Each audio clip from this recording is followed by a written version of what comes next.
வணக்கம். Hi friends, இன்றைக்கி இறால் தம் பிரியாணி செய்யலாம். வாங்க எப்படி செய்யணும் பார்க்கலாம். 1/2 கிலோ அரிசியை நான் வாஷ் பண்ணி வேக வச்சு எடுத்துக்கிறேன். 80% அளவுக்கு வேகணும். சட்டி அடுப்பில் வச்சுருக்கேன். 4 ஸ்பூன் நெய் விட்டு அதில் பட்டை, ஏலக்காய், கிராம்பெல்லாம் சேர்த்துக்கேன். பிரியாணி எல்லாம் 4 வெங்காயம் சேர்த்துக்கேன். நல்லா வெங்காயம் வதங்கி வரவும் 1.5 ஸ்பூன் அளவுக்கு இஞ்சி பூண்டு பேஸ்ட்டு போட்டு வதக்கிக்கலாம். தேவையான அளவு மிளகாத்தூள் சேர்த்துக்கேன். காரத்துக்கு ஏற்றப்பறம் 2 தக்காளி பழம், மல்லிக்கீரை, புதினா அதையும் சேர்த்து நல்லா வதக்கிக்கலாம்.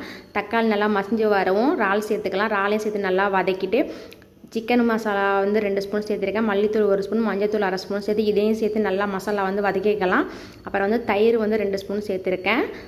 அதோட தண்ணி கொஞ்சம் கொண்டு ஒரு டம்ளர் தண்ணி சேர்த்துக்காங்க. இந்த மசாலாவுக்கு மட்டும் அப்புறம் பாதி லெமன் சேர்த்துருக்கேன்.